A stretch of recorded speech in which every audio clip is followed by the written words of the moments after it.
Are you a spokesperson? Voluntold. I like that.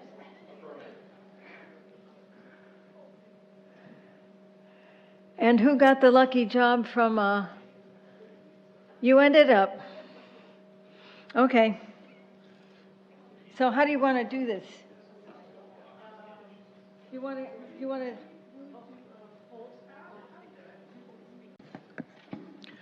Aloha to the surviving group. We took a slightly different path than was originally anticipated, but let me recap for you kind of what happened. We had a discussion about highlights which were enumerated on the newsprint. We also had feedback through Slido, which will be captured and integrated into the proceedings. And then after the break, we decided I proposed and unilaterally forced the group to suggest what some near-term wins would be. So in other words, things that might be doable in the next 18 months. And so they came up with a list that includes, the first one is developing a coalition of stakeholders.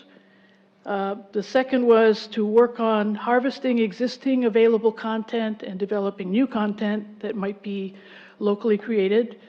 The third was to develop a social media plan and also have a plan for earned media so that you have TV, but you also have social media. And the thought was to use this conference and some of the things that were derived from it as a basis for initiating that process so that people learn about the conference itself and some of the outcomes as a start to this new approach, possibly. Rebranding or working on MADD's well-established reputation and brand. That's an internal decision about how that process might go, but the idea was that the existing brand is really well established. However, if this additional focus is going to be pursued, it would be important to find a way to highlight that new focus in some manner so that it becomes part of the brand recognition. The next one, to educate, consolidate, post and share and disseminate things that occur as they come up, things that be of interest to the public at large. This one, youth involvement, increase that. And then the last one, there's a program called Talk There, they'll listen? Talk They're Here, Talk They're Here. What? There's a program, and apparently it helps people have crucial conversations around difficult issues. And so that example was mentioned. I suspect I didn't capture it accurately, but the idea was to help enable people to have those hard conversations in families with their own kids so that the family bond is reinforced and there are opportunities to use the relationship, build on a constructive relationship with the children.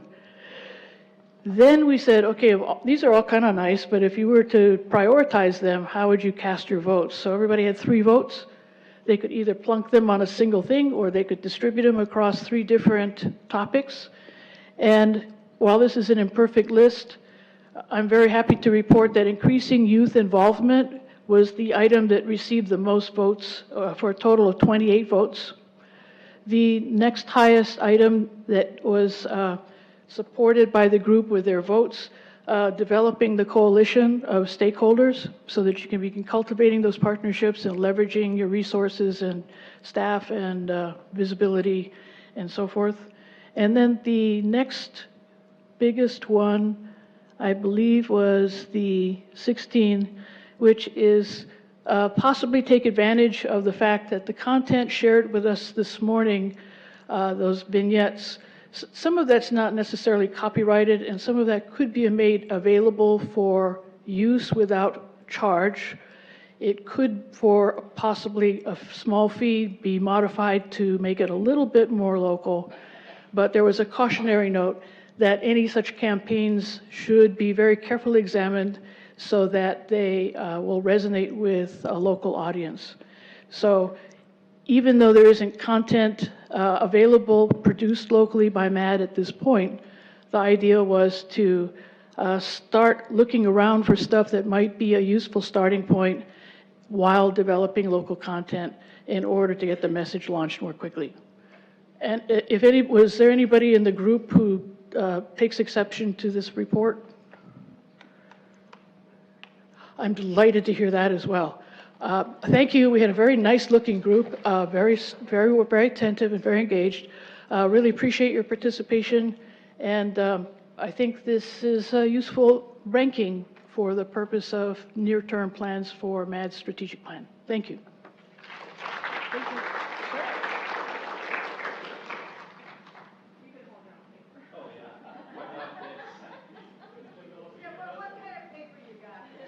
It's a secret paper is what it is. My long law enforcement career, I've learned one immutable fact, and that is the key to success is managing expectations. Our group is not nearly as creative, sorry, but we came up with some really cool stuff. And by creative, I mean we don't have a poster. There's no colors. You just gotta listen. I'm gonna tell you about the 5 things that our group came up with in no particular order. I was instructed to give them in no particular order. But as a disclaimer, I'm a paid representative, I was provided with this small jellyfish as a slight remuneration for my participation as the group spokesperson. All right, number 1. The first priority that we thought was important was to build a coalition to oppose recreational marijuana. So we thought that we could definitely use this forum and this grouping. Oh my gosh, half the people are gone. The people that are left and the people who left earlier will gather all their information and basically create this multifaceted, multidisciplinary group and use this gathering as a starting point towards building that coalition. Especially when Chief came in and talked to our group, he told us, you know, when the marijuana industry comes, and they will come, they're very well funded and they're very well organized and they mean business, and they've been so far successful every time. So we're going to definitely need a multidisciplinary, multifaceted group that can all show up and testify at these hearings. So number 1, coalition. Number 2, again in no particular order, is to redefine the term drugs for the purpose of DUI enforcement. So if you know anything about this, you'll know that the current legal statute says that in order to convict someone of driving under the influence of drugs, be it marijuana, methamphetamine, cocaine, benzodiazepines, Xanax, doesn't matter. In order to convict someone, you have to prove beyond a reasonable doubt that they're under the influence of a scheduled substance. And for it to be a scheduled substance, you need basically a chemical test to admit at trial to say, here's what the person was under the influence of. And Dr. Wong will come and testify that that's on the schedule and we're good to go.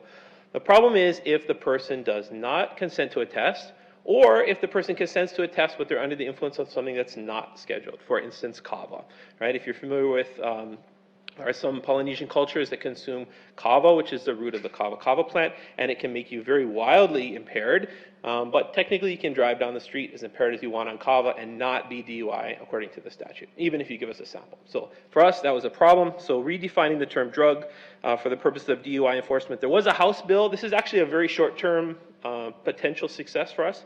There was a House bill last session, House Bill 2399, that made it all the way to conference and then died for political reasons. So retrying House Bill 2399 with the compromise language in both chambers might get us a short-term win in that particular session. And basically the idea is to define drugs as anything that can impair your ability to drive safely. And then believe it or not, I testified at a hearing, and I got asked, well, what if I am driving under the influence of a Twinkie? If I eat a Twinkie and a Twinkie makes me impaired, would that be considered a drug? So we literally had to list out some specific examples of what would not be considered a drug. Nicotine, caffeine. We didn't put Twinkie in. I wanted to, but I got told, shut up and keep talking. All right. Number 3, so coalition, redefine drugs. Number 3 is data sharing. So this arose out of the panel conversation this morning when we were talking about the availability of data and whether data is available to researchers or whether it's available to law enforcement. For this, we have a couple different steps that we want to go through. The first is we want to examine the status of this section that allows, in fact requires, hospitals to report to law enforcement when they have someone who's under the influence of alcohol, drugs, and driving. We want to determine if these tests are being conducted, and if not, why not? And then if we need to, we can go down the discussion of HIPAA. And if they are being shared, if they're being conducted, then if they are conducted, whether or not they're being shared with law enforcement, and if not, why not? And then also the third prong of this approach was to kind of conceptualize if the hospitals are collecting this data that crash injured drivers are under the influence of these substances, even if they're not willing to turn it over to law enforcement, or if we can't get around the HIPAA argument, if there's a way to make it anonymous, and turn it over to researchers anyway. So at least we, again, have a baseline for what kind of substances are impairing drivers pre-legalization, post-legalization. So number 1, coalition. Number 2, redefine drugs. Number 3, data sharing. Number 4, my personal favorite, worldwide best practices survey. So we know what we know about Hawaii, and it's important to bring in folks from the mainland, and they can tell us what they're doing and what's successful in other states. The one thing that we haven't really thought much about, at least the people in our room, was what are other countries in the world doing? And some of them might not be necessarily applicable if they have Archie said they have the death penalty in one jurisdiction. Probably not, right? But there might be something that's happening in another country that's a positive factor, or something that we could apply here. On a side note, Karen has agreed to fund Archie and me to travel the world and participate in a survey. No, but realistically, it's something that we could do very short term. You can call me if you want. We'll talk later. Talk to my SQUID representative. But realistically, something could be done very short term, right? A Google search over a couple of days and some online research could yield us some very quick results of something that might be useful. So it's more like looking where we haven't looked before. Coalition, redefine drugs, data sharing, worldwide best practices. Number 5, and this was the most vague one, but it basically to ensure that law enforcement has the necessary resources. And this was not my idea either, just to let you know. But basically the idea here is that we have funding available for A-RIDE training. We have funding available for DRE training. Sometimes with law enforcement being on a 24-hour-a-day, 7-day-a-week operation, training is conducted during certain day parts, right? It's not really feasible to have a training from 10 at night to 6 in the morning on Saturday night and Sunday night because of facilities and other equipment issues. But if we can fund training, and by fund training, maybe hire a backfill officer on overtime to take the place of that officer, and we pull that night officer off the road and send them to training during the day. So that's why training costs money, is basically overtime costs. And then also finding funding and support for public awareness campaigns. So as we go forward and we talk about the videos that we saw for New Mexico, or how we could twist those into something that's has more of a local style and local flair, that making sure that law enforcement and DOT work together and have the necessary resources to push that information out to produce those higher quality PSA kind of productions. All right, take my jellyfish. Thank you very much.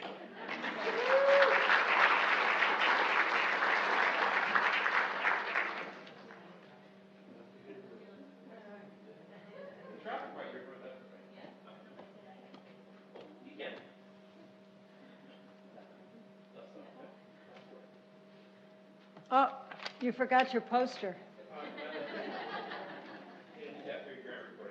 Yeah, I'll keep it for posterity, okay? Well, it's nice to have a few laughs in this serious subject. And I do thank all of you who have stayed to go through the process of the 2 breakout sessions. And I want to give special thanks to the facilitators, Elizabeth, wherever she is, and Linda, wherever she is. You did a great job, and thank you so much, because believe me, this will be used.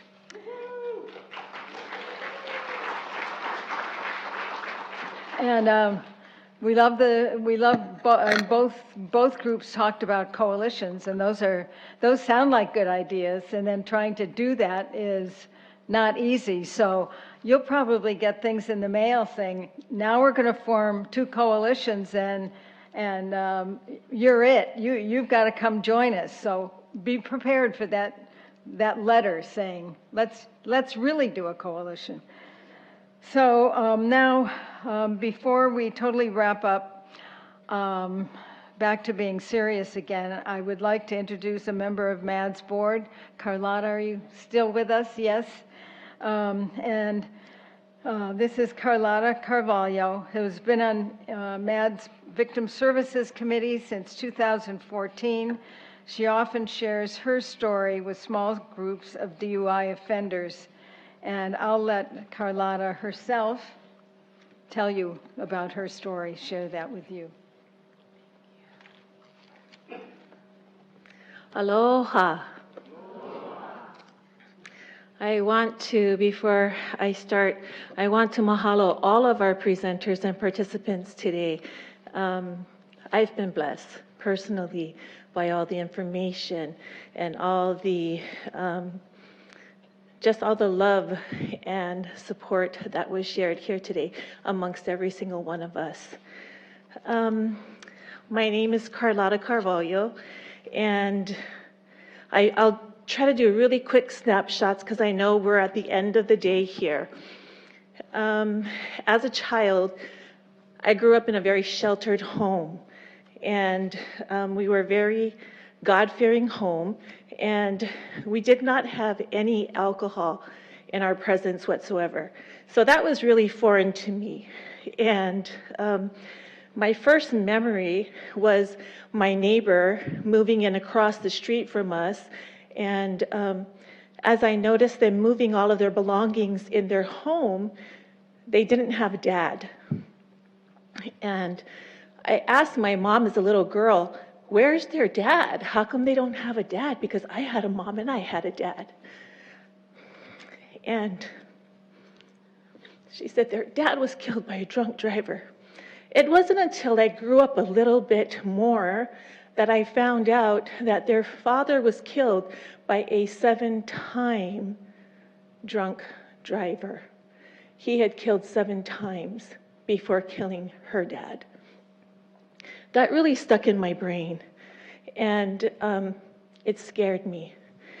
As a youth, because we were so involved in religion, we grew up in Hau'ula, which is neighboring to Laie, and we all go to church and we all do church activities together. And it's fun and it's wonderful, and we enjoyed it so much.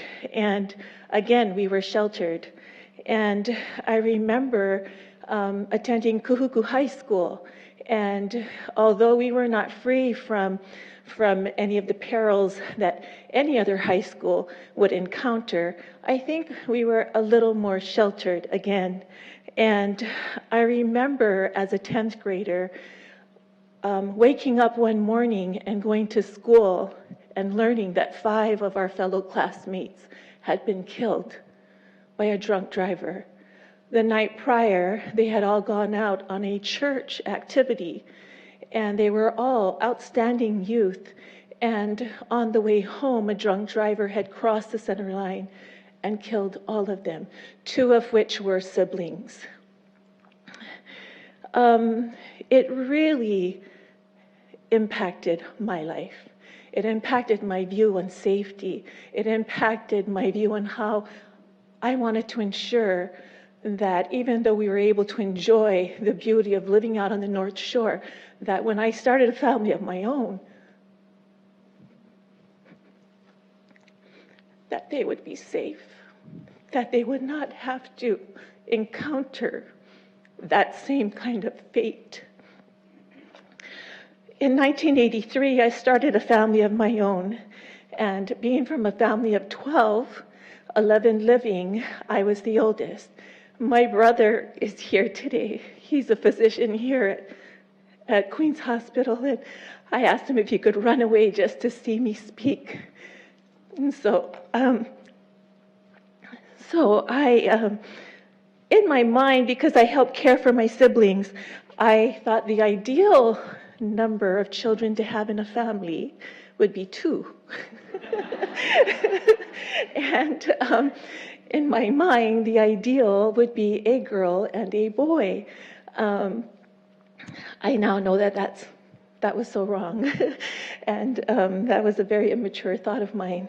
However, at the time, I gave birth to a beautiful baby girl, and then we tried for our baby boy, and that wasn't so easy. In fact, it led us to fertility clinic, which I now know that it was Carol McNamee's husband's clinic. At the time, I did not know. And when we had all but given up, I got pregnant. And it was with my son, Vika. And as I love my daughter, don't get me wrong, but we're such an athletically inclined family. We excitedly prepared for this little boy with every sports, athletic themed toy, blanket, clothing, just you name it, we had it, and we were so excited. And when he was born, he was like magic. I had this all prepared, but I don't know if you can see him. Anyway, he had the biggest eyes, and he was just the fattest little thing, and he blessed our lives immensely. There was no ADHD diagnoses way back when. However, I do believe that he suffered from it slightly, and we used all of the energy that he had and we channeled it into athletics. The beautiful thing about that is that any sport he played, he was the very best at in his little community. And I remember I devoted all of my energy to my children, and I remember telling them about the dangers of drinking and driving. I never told them about the dangers of riding with someone who was impaired. I didn't think of it. I didn't tell them about, I know Peter Robb, when Peter Robb goes on and he shares how you can create, I think our youth speaker spoke about creating a safe communication with your children, letting them know that you can call me. On the night of November 14th, 2009, my son's all grown up, and he was home for one semester on break while his sister was graduating with her bachelor's from, where was she at University of Hawaii. And my husband and I both worked. He was home, and she asked him, stay home and help me with the babies, and then can you go back in December? And he agreed to do so, and he loved his sister. He had the best relationship in the universe with her. This is a picture of he and his sister across from Straub Hospital downtown. Anyway, he said, you know what? I'll stay home and then I'll go back and it'll be okay. You graduate. On the day that on November 14th, he woke up in the morning and he went over to his sister's house. She was pregnant. He massaged her feet.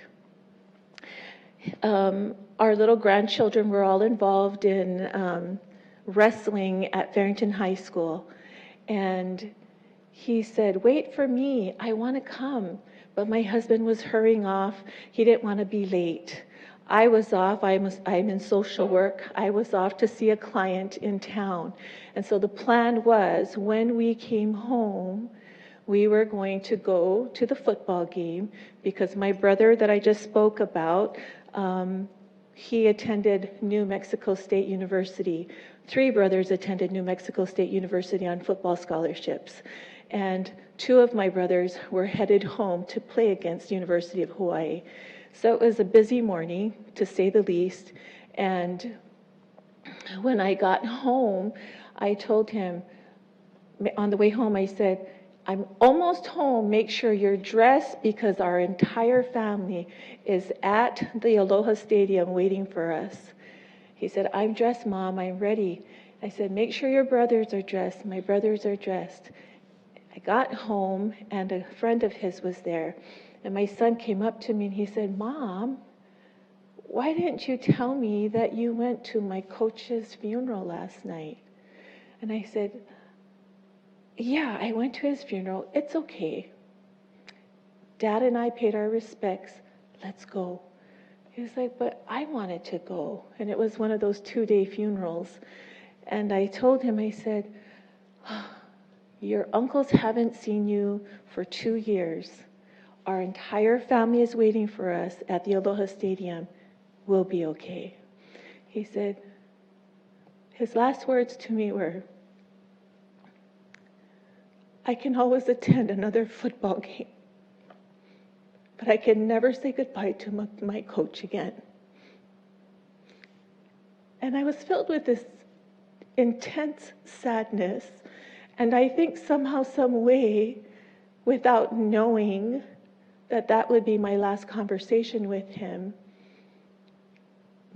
my being knew. I didn't know. And I looked at him and I said, no, it'll be okay. And he said, Mom, you're beautiful. I love you. And with tears in my eyes, I gave my son a kiss and I held him. And I told him, I said, Vaika. And he said, I love you. And then he asked me for $20.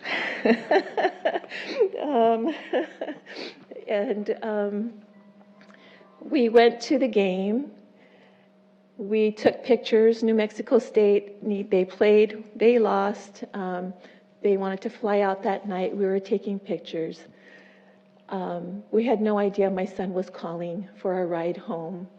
And he had just sold his truck the day prior.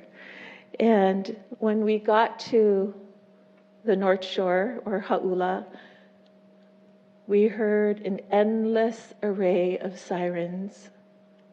And if you're born and raised on the North Shore and the sirens don't stop, you know someone's died. So my husband jumped into bed, and the only person who wasn't with us was my son, Vaika. I immediately called him, and it rang, and there was no answer. Vaika always answers. I called again, and it went straight to voicemail. And in my heart, I knew something was wrong. I got a call shortly after from a friend of mine who said, Lot, something really bad's happened. And I said, I know. And she said, who called you? I said, no one. Vaika always answers. And when I went to the scene of the crash, my son's lifeless body was there. He had always been active. He had always been terribly active, and to see him still. There were no ambulances around. There were no fire trucks left. There were no helicopters or medevacs. All of that had been reserved for those who still had life. My son laid alone. All that I could think of was that he needed to know I was there. He needed to know he was not alone. He needed to know his mommy and daddy were there. It wasn't until 4 o'clock in the morning, I think it was about 10 or so that evening, it wasn't until 4 in the morning that we were able to hold his body while he lay in a body bag, while we were able to wipe the blood from his nose and his mouth, and the tears from his beautiful face that looked like it had been stung by 1,000 bees, and just give our last goodbyes. It got to the point where my husband said, stop. His skull had been cracked, and there was nothing left but a beautiful spirit of a child that we had longed and hoped and prayed for and waited for. The young man who was driving the vehicle that my son jumped into the vehicle had been drugging, had smoked methamphetamines from Friday, and the drug dealer who had smoked it with him had shared that he had smoked a rock. The drug dealer had smoked half a rock and ended up in Castle Psychiatric Care. The 19-year-old driver smoked an entire rock and had been reports that we had gotten in later had been running people off of the highway, families off of the highway, from Friday all the way up until Saturday. My son had no idea what he was stepping into. However, I even think to the point that he, perhaps when he realized what he had stepped into, had hoped for the best, that he could probably get home unharmed. He was killed 5 short minutes from our family home. Just 5 short minutes. And so I think the message that we have today to share with our youth, that though they may not be the impaired driver, be very, very leery and weary about jumping into a vehicle that their friend, their neighbor, their uncle, their aunt, whomever it may be, their parent, has been drinking, drugging, and driving.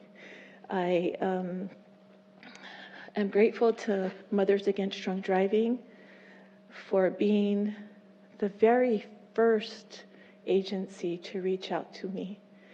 And I want to personally say thank you to Teresa, who very kindly reached out to me, and at the time I was not ready. And she opened an invitation to me and said, whenever you are ready, you give me a call. And I was ready a few months later. I think it may have been very late in the evening or very early in the morning, perhaps even 1 o'clock, I'm not sure. But she kept her word, and she listened while I cried, and then offered services to me that helped me navigate a court system that was like no other. And I was able to see that the defendant was properly sentenced, and though my son, it will not bring my son back to life, at least there was justice in our case. I say thank you to you again, and this is my favorite picture of him. He's also he was Kahuku High School's starting quarterback, championship winning quarterback. And he's just a delight. And one funny note is he was also an Eagle Scout, and he said, don't tell anybody, please. He's crazy. Anyway, thank you so much for having me.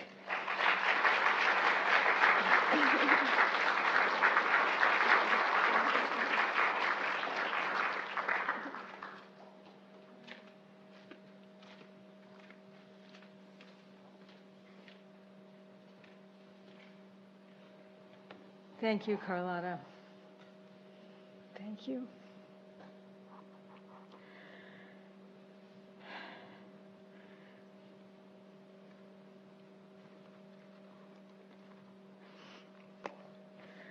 Okay. I never get over these things.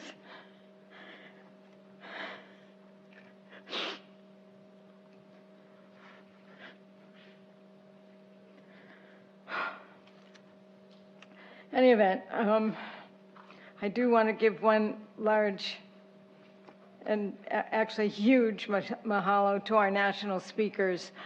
You were all just fantastic, and we learned so much, we gained so much, and I don't know how we'll put it all together to go from here, but you have certainly helped us kick off this day, this conference. It is definitely going to have an impact on our organization, and hopefully not too long a future, an impact on the community.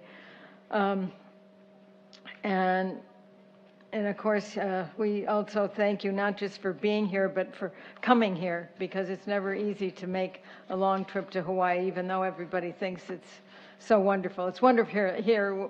It's wonderful when you get here, but the trip here and then the trip back is not easy. In addition, we owe another major mahalo to all the volunteers, some from MADD and others who were friends who were recruited, or people from the street. I don't know where we got all of them, but A lot of volunteers were here. They made it run, and I can't thank you enough for all that you did to make this a success. And one more person that you all need to meet, but most of you have probably come in contact with her already, and that's our amazing conference coordinator, Kim Coffey Isaac. If you would stand and be acknowledged, Kim. Where is she? Is she? Oh, there she is. Okay. And again, I mean, really, Kim is definitely the glue. I don't know how she figured out how everything was going to work and who to contact, and you know all she did because she came in touch with so many of you. But we appreciate every moment she gave to this project. My parting message to all of you on behalf of MADD is, again, thank you so much for attending so we could all learn together no matter what group or organization we represent. What we have accomplished here will not be lost.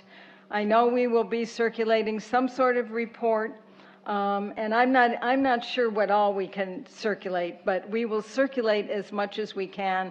We definitely want to keep in touch with all of you who participated. Our goal is to make as many people as possible aware of the effects of various types of drugs when combined with driving. And that's what you all came up with as the beginning of plans from the breakout sessions that you participated in.